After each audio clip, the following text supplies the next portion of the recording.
And welcome back. During the storm of Hurricane Ida, the National Weather Service issued its first ever flash flood warning for New York City. The hurricane was a historic storm exacerbated by the climate crisis. Its impacts devastating and highlight some of the deepest vulnerabilities as a society. The hurricane carried a stark warning about climate change as the planet gets hotter. Heavy rainstorms are dumping more water than ever before, threatening to devastate unprepared cities. Joining us now and sharing more details is the Democratic District Leader of the 82nd Assembly District Part B, John Doyle. And John, good to have you here with us. Thank you, Darren, for having me. Let's get a little bit from your district and talk to us about the effects of Ida. How are you dealing as of now? Sure. So, the district obviously spans a lot of coastal communities. So when we're talking about that, we're talking about City Island, we're talking about Locust Point, Edgewater Park, Silver Beach, Country Club, portions of Throgs Neck, even areas that you wouldn't think of as coastal communities like Pelham Bay. I was in Pelham Bay the night of Ida. And, there was flooding there as well. So the flash flooding really contributes to the fact that it's not always the coastal communities that are now dealing with this very kind of dangerous weather. Yeah. And so when we look at New York City, we thought, listen, this wouldn't come. Emergency flooding, the way that we saw it, but yet and still it came and it devastated. Now we're trying to recover. And as we're talking right now, families and businesses are still trying to recover. What are some of your takeaways after Ida? Well, we've got to use this as a warning, right? I mean, Henri came earlier in the year. We thought that would be bad. Thankfully, it wasn't. And frankly, at least in the communities that I represent, we've been dealing with storms that frankly are no-name storms, just, common weather occurrences, and we're still getting flooding on our streets. So we've got to come up with a holistic plan. That's why I and other people in the Bronx have been working with the New York Sea Grant program, because what we've been trying to do is document all the flooding we encounter on a regular basis, because the hope is things that get measured are things that get done. I read the other day that the sewer system in the city of New York, which was constructed over 100 years ago, was only meant to withstand a 5-year storm. So a flooding event that's only about 1.75 inches in an hour. During Hurricane Ida, we got 3.15 inches in many parts of the city.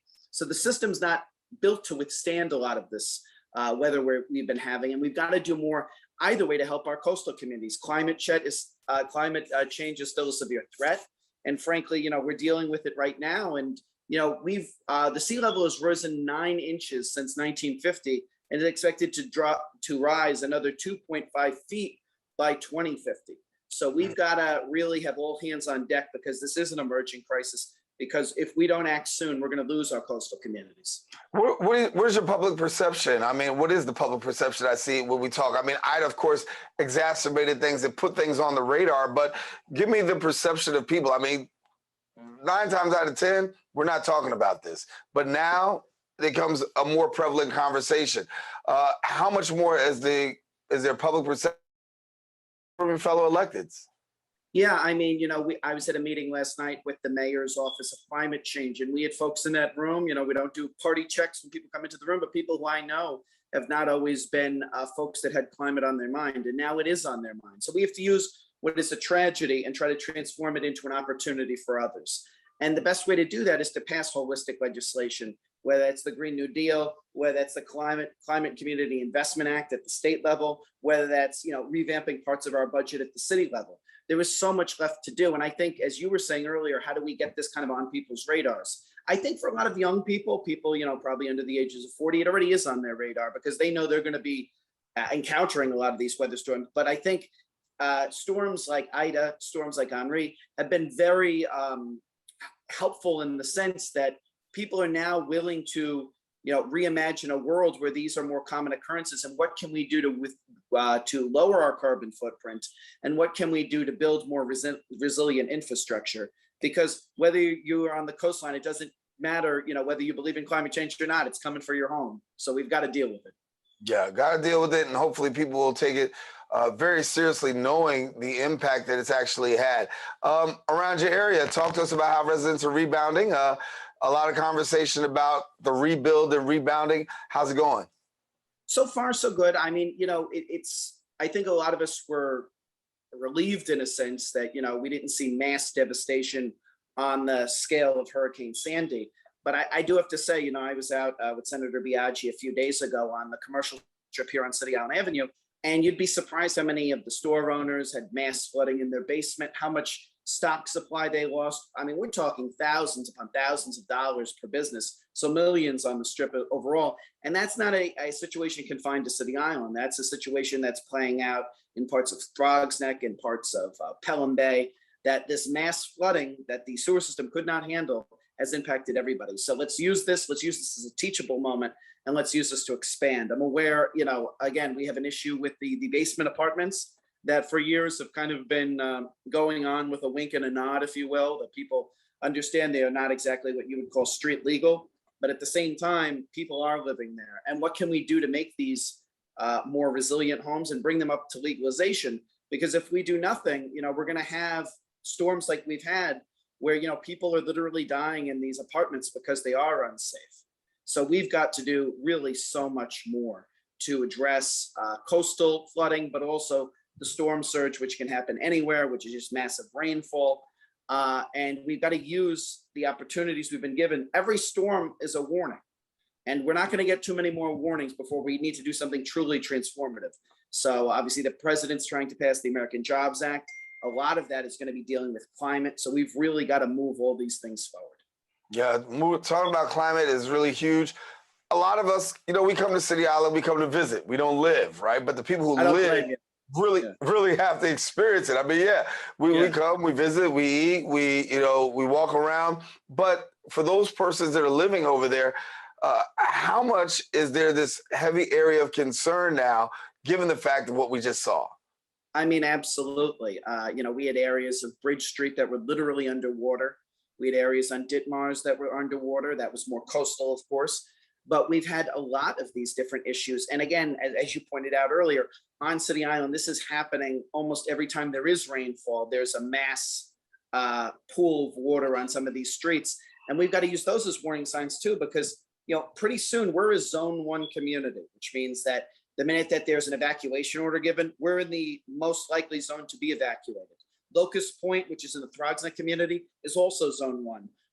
Parts of Edgewater Park are zone 1. In zone 2, we have the rest of Edgewater Park. We have portions of Throgs Neck. We have portions of Country Club. We have portions of Silver Beach. So we have a lot of our coastal communities that we need to get these things right now when there isn't as severe of a storm threat, because if we don't get it right, we're going to have some sort of mass catastrophe. People are unfortunately going to lose everything. So, when people come out to City Island, again, this is a destination location. We want people to come out here. Seafood is very good. But also keep in mind that, there's a lot that's needed to keep City Island as an idyllic place that it is. And one of those things is probably investing in greater infrastructure. It might be a community of only 4,500 people, but in terms of the tax base and what we bring back to the community, which is estimated sometimes to be about $4 million into city and state coffers, that's very significant for our city to get those revenues. And as a result, we're going to need some level of proportional investment in resiliency infrastructure for sure. And one of those could really be, I don't know if people know this, but much like Riverdale in the West Bronx, City Island's entire power line is coming above ground. So think about that for a second. If there is a mass storm, if there is wind blowing and taking down storm lines, we're dealing with wires that are falling down, we're dealing with trees falling down, and this is going to affect our ability to get electricity. It's going to affect, the ability of people to pump out the storm water. There is so much that's going on right now that we need to do more with, and we're not doing it. And we've really got to move this onto the front burner, and this has got to be priority number 1. And I'm involved in a group, nonprofit group, non-political group called City Island Rising, and we've been doing a lot of this stuff. We had a climate summit in October of 2019. In May of 2020, we invited our legislators to talk about the Community and Climate Investment Act with Renews New York. New York Renews, rather. We've been doing our work with the Sea Grant program because we're trying to document these things under the presumption that things that get measured are things that are going to get done.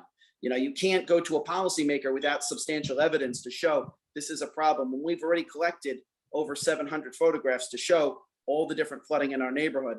And then finally, we're hosting, as we did last night, we're hosting the environmental justice folks for the city. We're doing walkthroughs with the city agencies to try to identify these pressure points now, because as you pointed out, City Island, for anyone who's ever visited, It's one way on and one way off. That's why the traffic's so bad. So take the traffic and kind of multiply it by the fact that we could have portions of the island, including by the one way on, one way off point that's underwater. It's not a good situation. We've got to deal with it now. Yeah. John Doyle, thank you so much for being with us here on Open. Certainly a lot to pay attention to. We'll double back and check back with you in the future and see how things are going. Thank you, Darren. Pleasure to be with you. All righty. Now, if you want more information, visit his website at johndoyle.nyc. And then you can also follow him on social media at John Doyle 4 NYC. All righty, we got more shows. Stay with us. Open continues to unpack itself right after this.